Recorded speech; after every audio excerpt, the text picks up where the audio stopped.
Welcome to a guided tour of AuthorHQ. This is the ultimate Notion template for authors. It is a clear and definitive framework to help you organize and build out your story from beginning to end. And we're not talking just one book. You can keep track of as many books and as many series as you'd like. This template enables you to keep track of your daily tasks. You can plan your week, your month ahead. There are hubs that are dedicated workspaces for ideas, notes, resources, branding. You can keep track of all of your queries as well as an agent tracking hub. When I say this is the ultimate Notion template for authors, this is the ultimate Notion template for authors, and it was built by an author with other authors in mind, because this is something that I wish that I had when I started writing, and I truly believe that if you implement this template in your writing process, it will be a game changer for you. Let's take a look. And by the way, if you are interested, the link to the template is in the description below. On the top left-hand side, you will see a series of buttons. That is for quick capture of your notes, your tasks, ideas, resources, your query documents, or your agent tracker. To the left of the buttons, you will see all of your tasks for today and for tomorrow. That way you can focus in on what matters and you can have a glance at tomorrow. Perhaps when you're finished for the day, you can get an idea or a sense of what your day will look like tomorrow. The next section is the book section, where it's categorized by all the books you're currently working on. Here you have from pre-writing all the way down to published plus querying status. So you will see all the books that are currently active that are not published in this tab. Then you have standalones. If you have tagged a series, you have all of your published books. And then if you want to see all the books that you have in your catalog, this is what the last tab is for. The next section is your calendar. You have a week view or a month.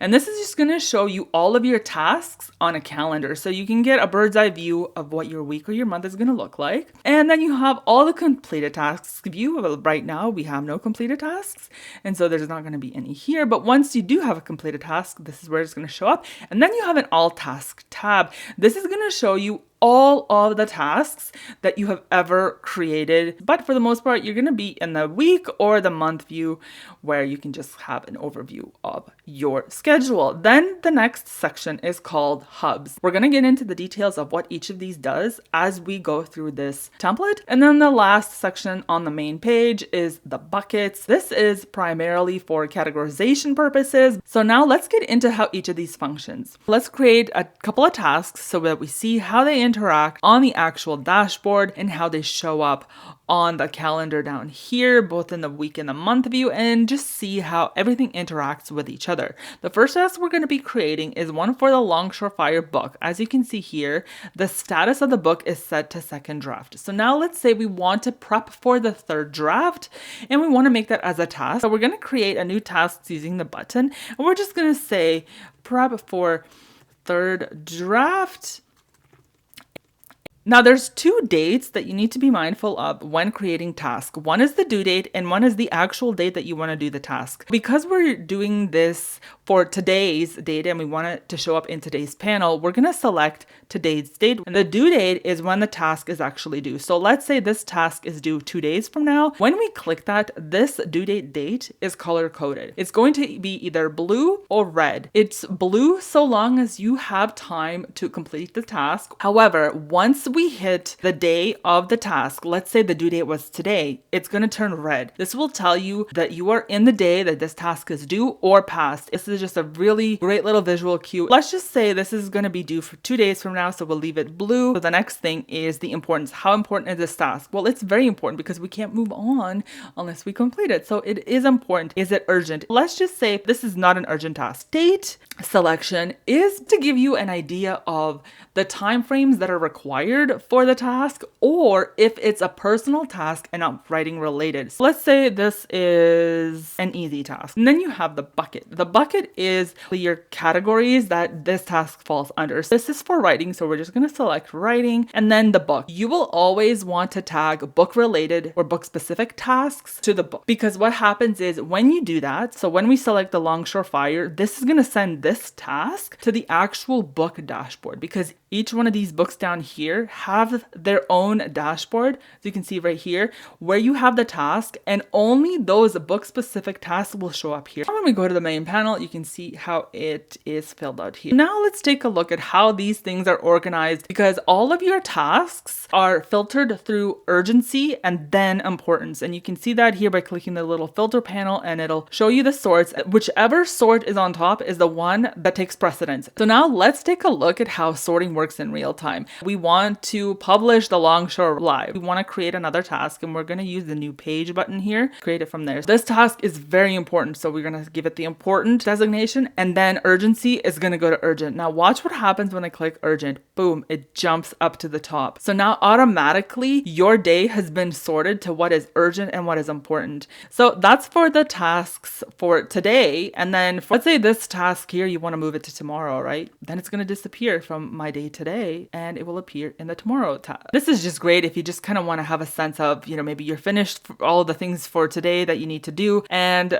you want to have an overview of tomorrow. You can take a quick peek, or perhaps you haven't finished today's tasks and you want to make sure that they appear in your tomorrow panel. Then you can just open that up, click the date for tomorrow, move the task there, and now both appear in your tomorrow tab. When we go down to look at the calendar, you can see the tasks, see how they've all moved here into the following day. You can also see them at the month level. One of the great things about the calendar views is you can actually shift your tasks on the calendar itself, and it'll automatically change the date inside the task for you. It will not change the due date, but it will change the tasks for you. Here on the actual calendar view, you can also tag your tasks as complete, and they will go into the completed tasks. If you accidentally click the complete, all you have to do is uncheck it, and then now it's back on the calendar. The all tasks button is going to show you all the tasks you've ever made, and it's just going to list them here, whether they're complete or not. It's just a catch-all for all tasks. So this is just if you want to go back and take a look at everything you've ever done. That is the overview for the task, and part of the reason why it's been organized like this, where you have the day and tomorrow view, and then at the bottom you have your calendar view, is because the whole purpose of this Notion template is to get you organized and focused. Because focus in today's world is so difficult to achieve, I wanted this template to focus you in on today and a glance at tomorrow. But if you need to have an overview for the week and the month for your planning, it is there for you. So this is why the calendar for the week and the month is below the actual books, right? Because 9 times out of 10, when you come in here, unless you're in the planning stages, you're only going to be dealing with what's going on today and the book that you're writing. This is why this dashboard is set up as such. Now let's get into the meat and potatoes of this template, which is the book and the book dashboards. You can create a book by clicking the little new drop-down menu tab here, or from the new page button when you click here, you will have the option to choose one of the 8 story structures to frame your story around. There is 7 story structures that are pre-established, and then there's one that has no story structure assigned to it. You will be required to pick one of the templates to create the book. Fundamentally, all templates are the same. This only gives you a selector within the story structure framework so that you have a visual representation of each of the beats. You do not need to choose a story structure. You can have the no assigned story structure, and all this does is give you the ability to either leave it blank or fill it out to your heart's content. This is just to help give you some guidance and a visual cue on what's happening at the scene level. However, there's a side note. Once you pick a certain story structure, you cannot change it after the fact. So if you pick Save the Cat halfway through your story, you want to change the story structure, that can't be done. Make sure that you know which one you want to go with ahead of time, or if you are not sure and you are going to leave that for later, or if you don't want to, you can just click the no assigned story structure. Again, all of these provide you with the same framework for a book. You just need to pick one in order to launch a book. So for example, if I want to go with the no assigned story structure, once you click that, it will load the template for the book. It just takes a little bit of time for everything to be built out. When you do create it, it's going to be right there. So when you launch a new template, this is what it's going to look like. You're going to have some fields you will have to fill out, and we're going to go over that in the instruction video that you will receive once you purchase the template. These callouts are just instructions on what to do for each section. It's very intuitive. We're going to go back into the Longshore Fire, which is our our demo book so that we see the template in action. Once you open up the book, you're going to see the title, and immediately beneath it, you're going to see the status. This is where you will select whether you're pre-writing, plotting, first draft, second draft, and so on. And once you select whatever status you're at, you can always update the due date to reflect that current status. Then you have your book overview. Just to touch a little bit on the cover, once you upload the cover here, this image is what is pulled for the little display image on your books panel. When you update a cover, it might not be centered to the actual title. So what you would want to do is you want to come back here, just click reposition. You can drag the book up and down. Once you're satisfied, that's it. You just click away, and that's that. That is where that book cover on the dashboard is pulled from. This is where you would pick your genre. Once you are done with the overview, once you fill these out, and by the way, if you fill out your tagline, your one sentence pitch, or your book blurb before, during, or after you're writing, it becomes really easy and convenient for when you fill out if you're choosing to query your book, you can just pull that data from here. Once you're done filling this out to whatever degree you wish, you can just collapse this little overview tab, and that way it just cleans up the dashboard. So the next thing we have is the word widget here on the left hand side. This is all just formulas to display your total word count, which is pulled from the chapter levels. You can see that right on the dashboard here. So you would fill out the targets and then your actual word count as you're working on it, and then you can see the progress bars as well for at the chapter level, but also at the entire book level. So if you were to change this, let's just add a 20,000 words to the first chapter just for the sake of display. You see how up here the word count has changed to 100,000, and so if you were to do the actual word count and maybe overshoot it by a very big number, you will see here that now you're at a 331% of your word count, which means you're probably going to have to trim some down. But when you look at the chapter level, you can kind of see visually, you can say, wow, this one stands out a lot, and look at the percentage on that. So maybe we can trim a few words from that chapter or sections or scenes or whatnot. This just gives you a bird's eye view. Should you need to edit your book down or up, you can see where you might be able to do that from at the word count level. Okay, so that's for the word count widget. Immediately next to the word count widget is the tasks. Now, all of these tasks are only the tasks that have been tagged to have this specific book. If we recall, when we created this task in the beginning, we tagged the book, The Longshore Fire, and that's what it did. It sent it directly to this task panel here within the book itself. As you work on it, let's say you've completed this task, you just click the little checkbox here, it'll disappear from your tasks panel and it'll go to the completed panel. Again, these tasks and the completed tasks only source information from this specific book. Next, we have the quick buttons panel here. You can do a new task, which will pull up a fresh task without a book tag. That's what that is for. If you have, something as you're in the books panel and you had a task that pops into your mind that you have to do, you can just fill it out quickly there. You have a new note, an idea, resources, just a quick access so you don't have to go back to the main panel. Same thing for the query documents. If something pops in your mind, like for example, you have an idea for a comp, you can just pull out your query document, select the query package that it's related to, fill that information out. Same thing with the agent tracker. If you're in the middle of writing a book and you get an updated, email for like a request or whatnot, you could just pull up the agent tracker, fill out the appropriate information. Again, we're going to get to the agent tracker and the query documents in a second, but this is just a quick access panel that you have with the buttons here. Then underneath that is the novel section. Before we get into the novel, I would just like to cover other elements of this dashboard because they're very quick. Each scene has the ability for you to open up a story question. So if you pose a story question within the scene, which we will go over in detail once we look at the scene level, and this is where you can see them all at the same time. You kind of want to have an overview of, have you closed all the open loops or all the plot lines? You can look at the resolved ones, or all of the story questions as they pertain to the story will be filtered here so you can see all the resolved, unresolved. This just gives you a bird's eye view of everything. Then same thing for ideas. All the ideas, when you create an idea on the main dashboard or the book dashboard, will be filtered by the book tag and it will show up here. You can see all the unused ideas for this specific book, all the used ideas for the whole bucket of ideas that you have, and then all the used ideas will show up here. Then you have the notes, same thing. All the notes here are filtered specifically for this book and you can view them here, or if you've archived them, if you finish with a note and you click the little checkbox, it'll show up in the archive. Let's take a look at the actual novel panel. This is where you're going to be spending the majority of your time, and let's take a look at the top little views options that we have, which is you have the chapters, scenes, characters, relationships, locations, research, and non-chapter pages. Just to touch on the non-chapter pages, because we can address this very quickly, here you will see all the pages like your dedication, author notes, intros, prologue, epilogue, and your acknowledgements. If the word count has been filled out as a 0, it just means that when it comes to actual book publishing, the word count for these specific pages is not considered in your final word count. Whereas these pages actually do count towards your final word count. So your prologue and your epilogue will always go towards your final total, which again will be reflected up here. So this is your non-chapter pages section. And then we can go back to the chapters. What you see here is you have a list of all the chapters, and each book will come pre-configured with 50 chapters. The first 25 will be on display, and then you can click the load more button. However, if you want to have this permanently open up to all the 50 chapters, what you can do is you can just go to the settings button at the top here and then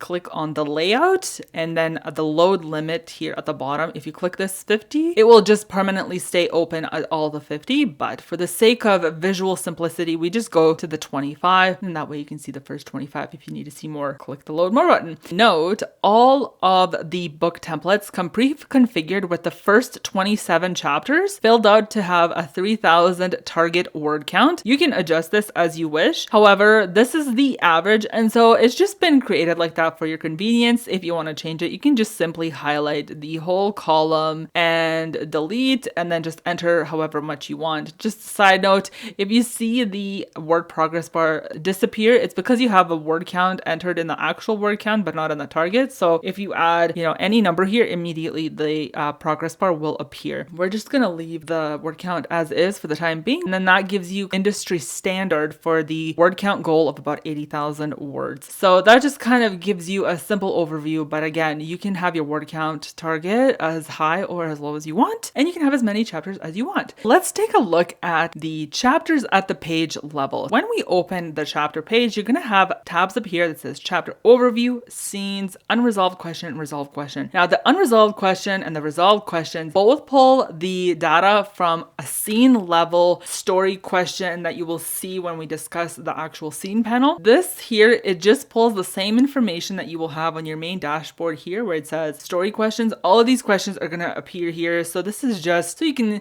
have sort of easy access to them and a glance overview as you're planning out your chapters if you want. On the main overview, what you have is the status. So when you change the status here, or when you change anything on the page here, if the information is displayed in the actual panel on your main book page here, it'll pull it out. So if you change your word counts at the chapter level page, for example, here, let's say we put 5,000, you will see it reflected in the target word count on the actual dashboard. So everything you change here is going to sync to the view here. Under the chapter overview, you will tag the book that you're in, because if you're working on multiple books, right, you just kind of want to have at the chapter level a tag of which book you're working on, so you just have a visual reference. Then you have a chapter title.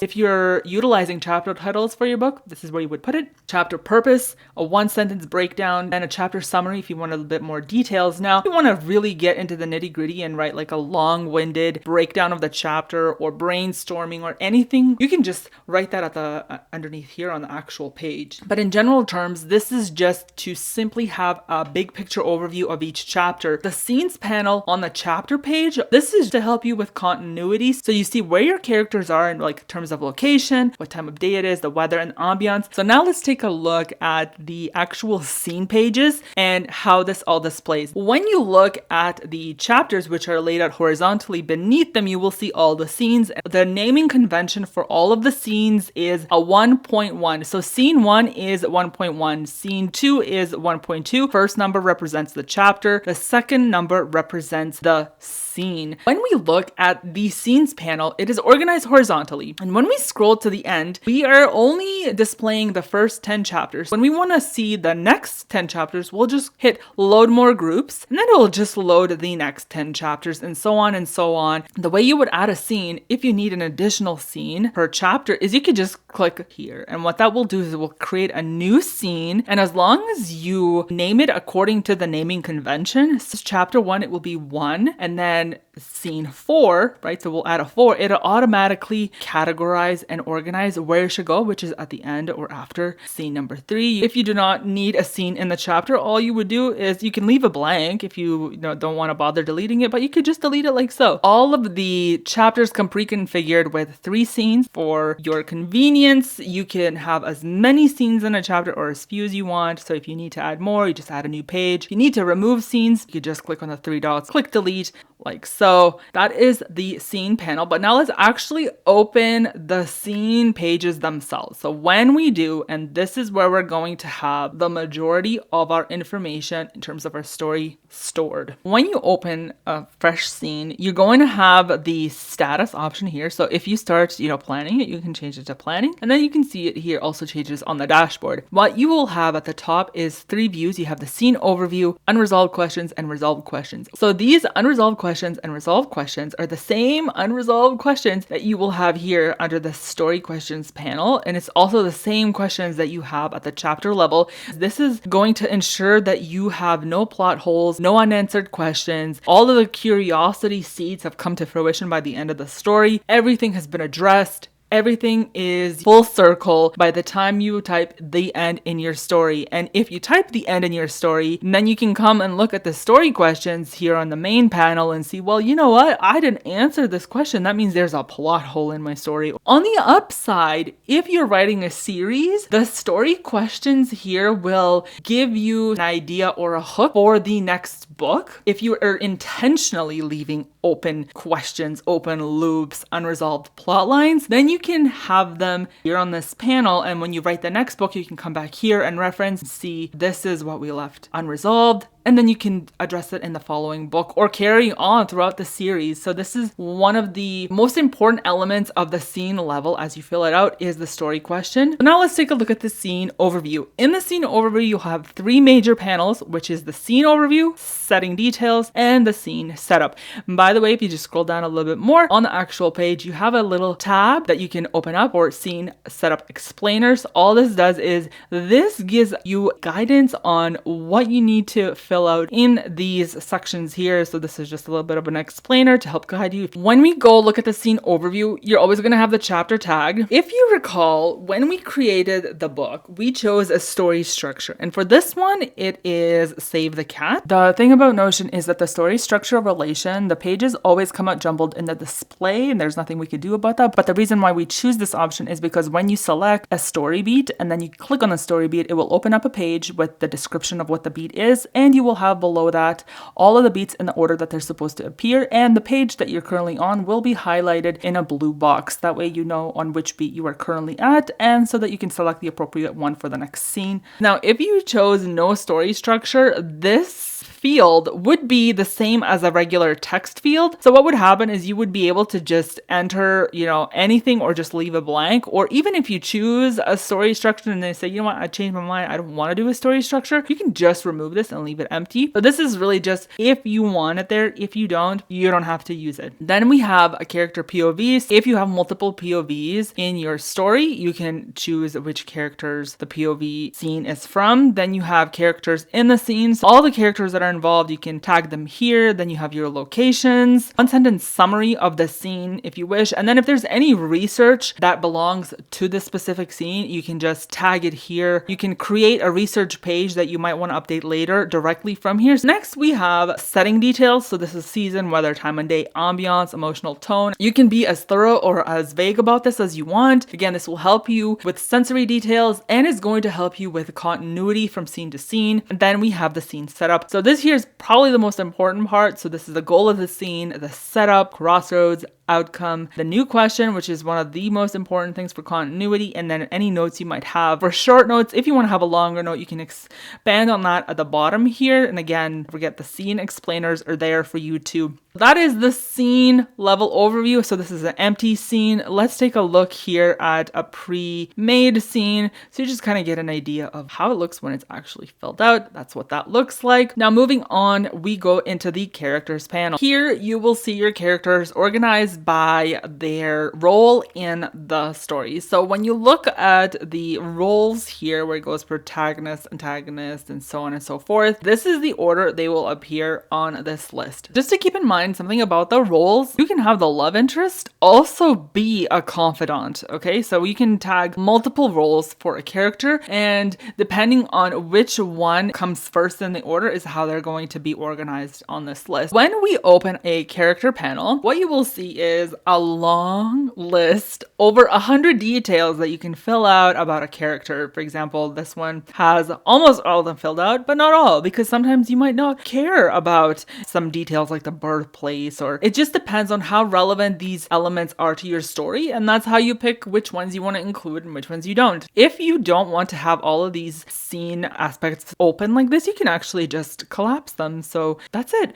You can see them in this collapse view or open view, but keep in mind, if you collapse these in one character, when we go to the next character, they're also going to be collapsed. So perhaps you only want to fill out a narrative overview and a basic profile for all your characters, and you don't care about the rest of these. You can just keep these two open and the rest collapse so that you have easier sort of navigation throughout the character profile, because maybe you want to actually fill out these traits and skills and the belief sets, and you don't want to scroll down all of these other 100 elements. And you can fill out all 100 traits and then collapse them and only reference them when you need to. It's up to you what you want to keep open, what you want to keep closed. All right, so now let's just go back to our main character here, because we're going to do it in an expanded view. And there's a simple reason that when you scroll down to these emotional traits and practical skills, if they are open in this half view, it kind of condenses them and then you have to scroll back and forth. So it's just much easier if you just expand the page in full, and then you will be able to see when you go down to that section, these open in full. At the top, you're going to have your role and the image right below the name. Then you're going to have 3 panel options: the character overview, which will give you all of these details that you can fill out; the in scenes panel, wherever your character appears throughout the story, it will be shown in the scene panel. And then you have the at locations. You can see where this character has been. But now back to the overview. We're going to look at a blank page again for a second. All of the in narrative overview sections are selectable. So character types, you will have options from all of these 4 character types. The archetypes, you will see all of these options here that you can choose. The arcs, the same thing, positive, negative, or flat. The arc description is a fill-in, so it's a typing field. Then you can have research. If you created a page previously for the specific character, you can attach that research to their page. Or if you intend to do research, you can just create a page of what you want to research and it will show up in your research tab. All of these are actually pages that, for example, if you select the round character and you want to read about what a round character is, you can actually pull up that page by clicking on it, and it will explain to you what a round character is. All of this information for the character type, the archetype, and the arc, this all appears inside of the resources panel where it says story elements, and you can just read up if you have the archetypes or the character types. For example, when we go in here, it just kind of gives you the brief explainer of what these things are and how they apply to the stories. Like the archetype has its own little explainer page, but when you click on the actual archetype, it will bring up all of these elements about the everyman, for example, what they're also known as in storytelling in general. What is the purpose of this archetype, their core desires, goals, traits, and so on and so forth. Even examples of characters in literature and sometimes even in movies or shows. You get a brief overview of what you're dealing with. If you need inspiration or if you just kind of need a refresher, that's what that's there for. So now let's just go back to the character. When we look at that, that's what all of these in narrative overviews is. You would select these from the drop-down menus. If you change your mind, you can by simply clicking the minus sign, and then it'll clear the field, and then you can go back and change to whichever one you want. Then you have your arc description, research. You will see that you have all of the basic information that you would have for a character. You have physical appearance, so internal characteristics. So this is all their mental states, their wants, their needs, their weaknesses, their strength, their temperament. Very useful panel to fill out. Then you have personality, overall, traits, flaws, quirks, so on and so forth. You have an abilities, relationships panel. By the way, the relationships panel, you can tag and pull from other characters here. If the character doesn't exist in your character sheet, you could just create one. Tag as many or as few as you want, and if you don't want to fill out the relationship panels, you don't have to. Same thing for family. You can tag characters as well as siblings. Now, this family panel here has 5 more properties. When you click on that, it'll expand, so it gives you more options like children, siblings, grandparents, extended family, or other, or you can add more properties if you need to do so. Then we have the backstory. You fill it as much as you want or as little as you want, depending on what you need for your character. This could just be for your own knowing, so you have a sense of your character as a whole individual, right? Same thing for favorites. You can have all of these details. And then others like star sign and species if you're writing sci-fi. You can also add additional property to any of these sections. So if something doesn't appear there and you want it there, you just click add property, give you the option to what kind of property you want to add. And the next thing that we have is the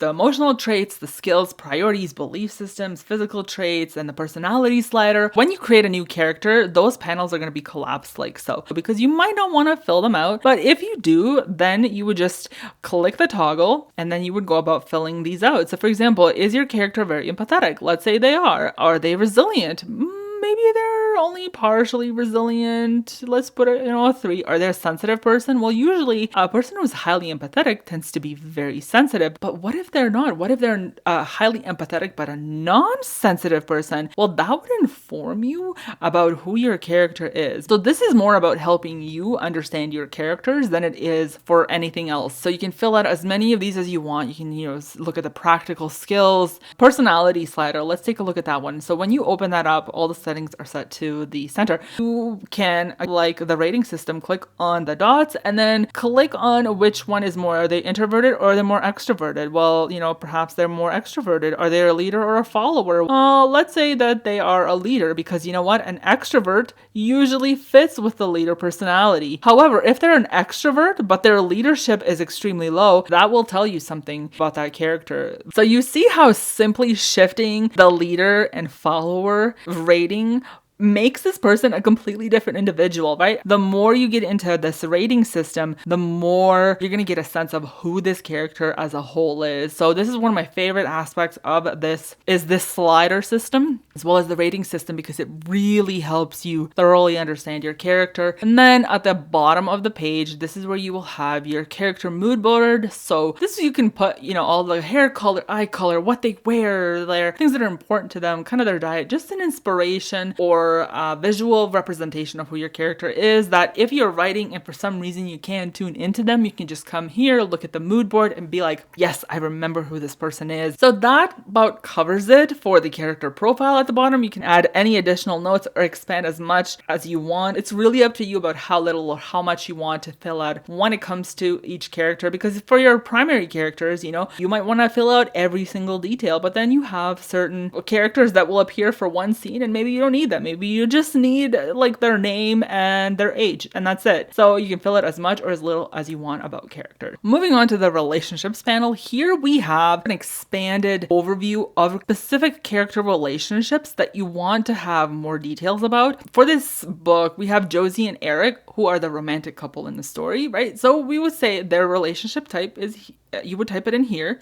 Then each character, it's one of the selectors. So from the characters that appear in your story, you would choose character A, then you would choose character B. Then you say how it started, what their conflict is going to be in the story, and then how it ends, and then any additional details. This gives you an overview of specific relationships that you want to expand on, that you might not want to do on a character page, but that you just want to have available to you at a glance for reference. That's what that relationship panel is for. You have locations. Again, as with characters, you're going to have the locations available to you visually. When you click on one, when it launches, this is the information that you will have available to you to fill out. You will see in the top panel the location overview. So all of these details here in scene, so where this location will appear. So for example, this one doesn't appear in any scene, so it's not going to have anything there. And then you have character appearances. So these are all the characters that show up at this location at some point in the story. So that's what that's there for. The location image here is what shows up in the panel here. And again, as with the cover for either your characters or for your book cover, you can reposition this image just any way you want so that you see what you want to see. Then you have the type selection. So what is this location? Is it a residence? Is it a ruins, business, corporation? Then a relevance in the story, the description, overall atmosphere, what's this inspired by, if there's any research that you want to attach to it, and any notes. And then you have these sensory details, which all of these things are going to help create a more realistic, more immersive experience for your readers as they read about this location, right? So this is just to keep track of all the little notes that you might have or want to mention in your story, or just for you to build up a visual reference or an immersive reference for yourself as you're writing. Then you have a location mood board, images that will kind of trigger inspiration within you about this specific location, or if you want to just have it for reference, what it looks like at certain times of the day, certain things that you want to highlight in your storytelling. So that's the locations page. And then you have the research. It gives you the page name, and then right here on the other side, on the right hand side, it gives you the type of research. So when you hover over it, there's going to be a highlight. When you click on it, it's going to launch the page.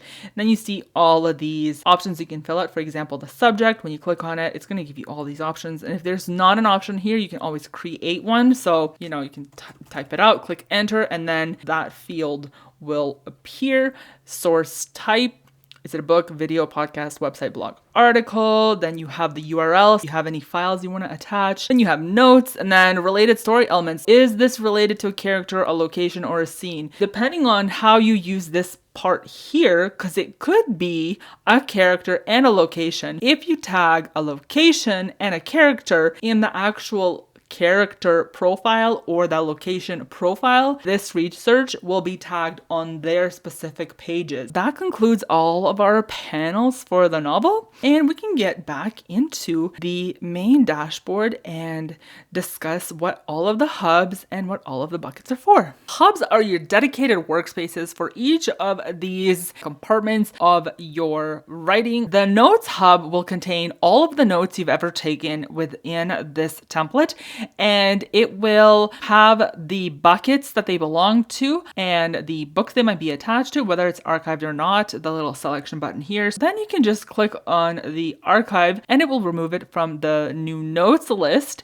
and it will go into the archive button. So you can have access to all your past notes for reference. It'll be available there. Next, we're going to take a look at the ideas. This here is very much like the notes, where you have all of the new ideas and all of the used ideas, and they'll all be tagged by the book and the story element that it belongs to. The next hub is the resources. So this resources panel comes with some pre-established things for you. For example, the story elements. So these are the elements that are used within the actual book structure. So the story structure, character types, and archetypes. Covered all of that when we cover the book. Then you have here, this is just a note on word counts because we're keeping track of them in this template. If this is your first time writing a book and you don't really have a strong sense of word counts or your industry standard for your genre, you can come in here and it will just give you a brief overview of, first of all, story. You're going to have classifications by length down here, then the genre and the word count, sort of the industry standard. You also have a detailed overview of word counts, why it's important and why it's relevant to the industry in general. So you can just have a bit of a read on that. If you don't know why word counts are important, that's there for you for easy reference. And then you have some recommended books on writing, some valuable resources that,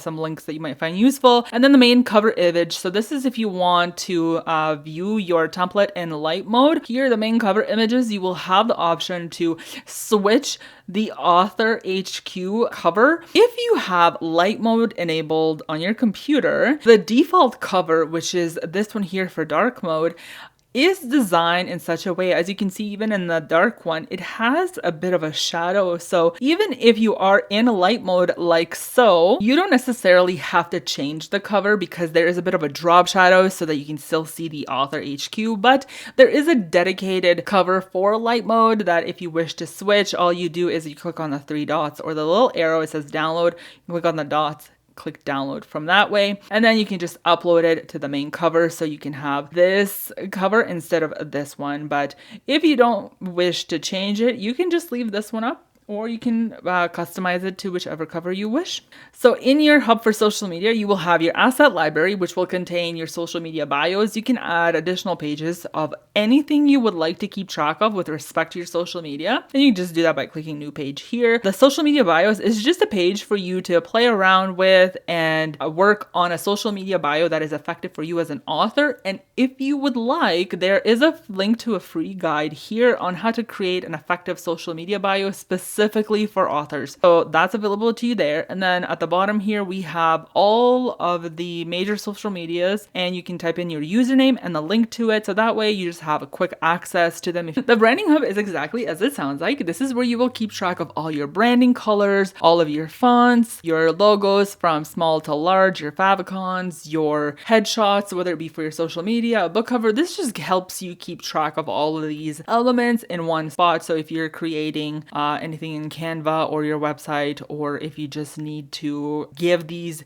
branding colors to a designer, for example, you will have them all here. You could just double click on the actual hex code, and that's where you copy and paste from. You can also upload little swatches of the actual colors, so you have a visual representation of what is what. And when you open up one of these pages, it's very simple, and this is what it looks like, where you have the hex code and the color swatch, and you would just upload this little color swatch image as you would any other image. And that's all there is to that. And if you have, only 2 or 3 colors for your branding, you can delete all of these other pages. Or if you need more, you can just create a new one by clicking here. That's your branding hub. What bottlenecks are? They are the choke points in a business or a creative process that impede creativity or productivity or output, depending on where the bottleneck stems from. Now, when you create a bottleneck, you would usually do that through your journaling or your weekly or monthly reviews, which we will get to in a moment. However, bottlenecks, when you identify them, you can create tasks that will help you figure out how to eliminate these bottlenecks. So if there is something in your private life that is impeding your writing, you will be able to identify what that is and then think of solutions to try to create a way forward for yourself to relieve yourself of this bottleneck. And this, again, can apply to your personal life, to your career, to any aspect of your life. It could even be a mental bottleneck. This is where you would identify that. Again, you can create one directly within the Bottleneck Hub or in your journaling or your reviews pages. When you open up a bottleneck page, it will simply give you the option to add related bucket, related book, and whether the bottleneck is resolved or not. That's what that is for. Next hub is your query packaging. When you create a new query package, it will create as a page, and when you open it up, those are all the details that you will have available to fill out. First of all, the book that you're querying and the status, the date and the timing that you created it, last edited, and then agents that you are querying with a specific query package. So when it comes to the agents, you can add as many agents here as you wish by simply clicking on the plus sign, and then it will give you all the available agents. So for example, here's the 4 that we've selected for this specific query, and then there's one more. So if you want to add one more, you can do that here. Then we have the actual query itself. When you create a new query, this here will just say book title, and then you will change that accordingly. So you will have a 1-sentence pitch, a book blurb, synopsis, all of these elements of a query letter, and then the query letter itself, where you will be able to copy and paste all of these other elements that you from these workspaces that you have, and then post them here. So that way, when you are ready to query and you are sending emails or filling out forms, you can just have one place from where you can copy and paste from. So that's available there. And then you have the personalization page here. When you open that, you will be able to create templates for personalization. So this way, it's going to be so much easier to just come copy and paste and then tweak it for each individual agent, whichever personalization applies the most. This way, it's just much more efficient for you to have something to reference for the personalization part of your query instead of having to come up with a new one every single time. It's too time consuming. This way, you just have a few options and you can choose the most appropriate one and go from there. And the last hub is the agent tracker. I love it so much. I wish I had this when I was querying. It would have made a world of a difference. The way this agent tracker works, you get a panel with the literary agents And then you have the options to see all the requests you have. So for example, if you have a partial or a full request, this is where it's going to show up after you tag it as such. You have your rejections, withdrawn, and then all queries listed here. But here, the literary agents panel on all pages is organized by your preference of agent. So your dream agents are going to go to the top. So if I change the load to the dream agent, right away it's going to jump up on the list. That's how that works. It is organized by preference. Next thing we have here is the query status. If you're just in a process of identifying or researching agents, you can create their pages and then set the query status to not started. And then as you go through the process, as you are preparing the query for them, you would change that. And then when you are submitted to them, if you have a request or revise and resubmit, at any stage of the querying process, this is where you have it. This includes rejections, or if you withdraw query, or if you have an offer of representation, this is where you would place the query status. And then we have the date that you have submitted the query and the date that it expires. There is a lot more information that we're going to be looking at the agent level, but at just the basic view, you have the date submitted and the expiry. And why that is because when you submit your query, usually most agents or a lot of them have a no response means no. And if you haven't heard from us in 3 months, consider it a no. So instead of having to count these days on a calendar or months or weeks, I've just created this little handy dandy calculator where you can figure out, today's the 5th. So the agent said it's going to be 2 months to when a no means no. So you would just enter 2, and then it will tell you right here where the expiry date is. It'll say January 5th in this case. This was the query that we submitted on the 5th. You can just enter the expiry date.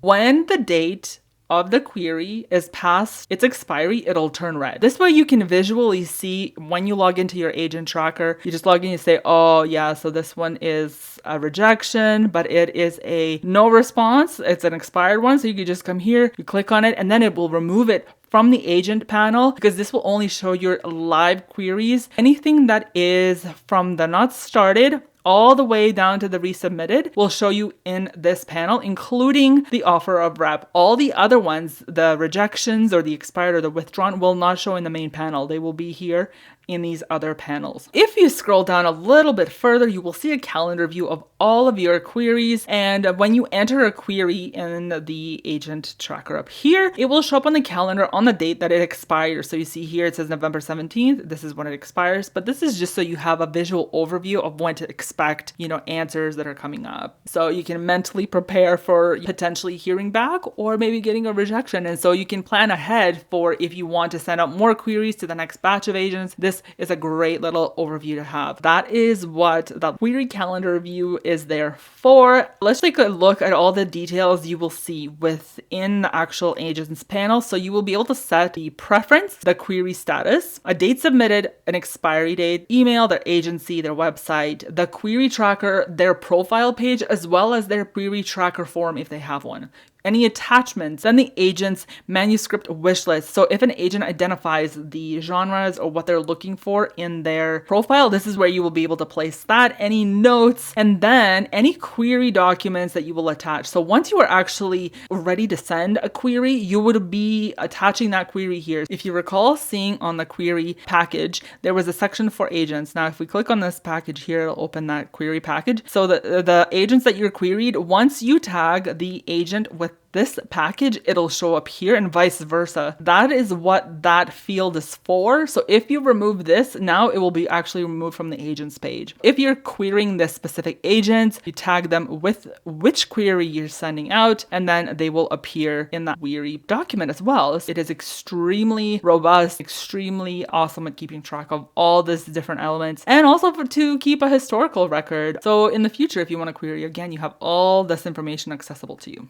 And that's that for all of the hubs. Next, we're going to be looking at the buckets. The buckets are for organizational purposes. They contain your notes and related tasks that you have made with the tag of each bucket. So if you're tagging something with writing, the tag for the task or the note is going to show up here. So you have a list of all related writing tasks, all related writing notes. The only page that is different for one of these buckets is the journal, because the journal keeps track of different things. This keeps track of your weekly and your monthly reviews and your journal, so you have a historical record of that, as well as all the tasks completed for this week. But the reason why you'll see the completed tasks listed on your journal bucket is because you might want to come in and do a journal, reflect on your week, see the things you've accomplished, look at your list and see what worked, what didn't work for you. And so then maybe you want to reflect on that, or, make a plan on how to improve, or things that you want to change in your writing or workflow. And so that's why that task list is there for you. If you want to make a journal entry, you can do so directly from the bucket by coming in here and then clicking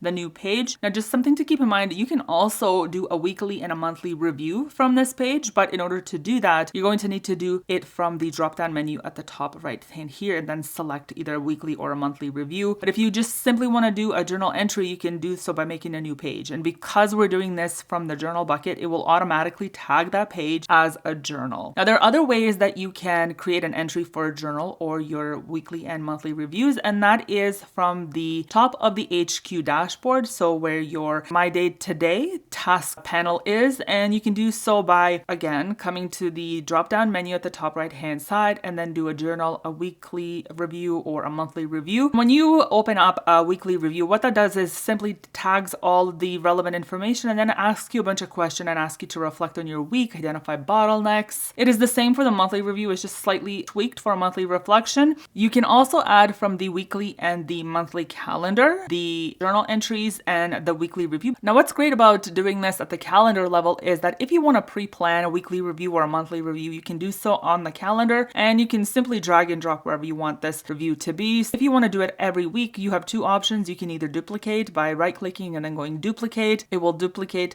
that weekly review for you, and then you can just drag it to the calendar and perhaps change the name so it's just tidier, and then do that again and again for every week. Or what you can do is you can actually create the weekly and the monthly reviews to automatically repeat every week, every month, at whatever interval you wish by coming into the little drop-down menu, selecting, let's say, the weekly review, clicking the three dots, and at the top you have the option to do a repeat. It'll prompt you to say how often you want to do it. Let's say we do it once a week. Now you'll have this panel where you can select which day you want that to repeat on. We're going to shut off the Monday. Blue highlights the day that you actually want it to select, and then you just make sure all the information here is as you wish. Then you would click save, and now when you look at the templates, you will see the little blue arrows which indicate that this is a repeating task and it's going to repeat according to how you've set it. You could do that for monthly and weekly review. The only drawback with setting repeating tasks is that it will not show up on the calendar until the date that you've actually set for the repeating task to display on the calendar. So if you actually want to see it and have that reminder visually, then I would recommend shutting off by stopping the repeat, and then by manually adding the reviews for the week or the month or the journal entries as you see fit. And you can just simply do that, like duplicating. Then you can do this as many times or as little as you want. And that is my preferred way, to be honest with you. I will always duplicate manually because I like to see everything planned out that I intend to do on a monthly basis so I can plan accordingly. Or if I need to move something, like let's say I know, I'm going to be busy all day Saturday, I can either move it to a Sunday or the day before, or simply just delete it if I don't feel like doing it that week. It is up to you how you want to organize this. You have many options for the reviews and the journals. Again, all of this is because everything is pulled from the same database. All right, that wraps up our AuthorHQ tour. I hope that you enjoyed it. Remember that the link to the template is in the description below. Truly, from the bottom of my heart, thank you for spending your time here. Happy writing.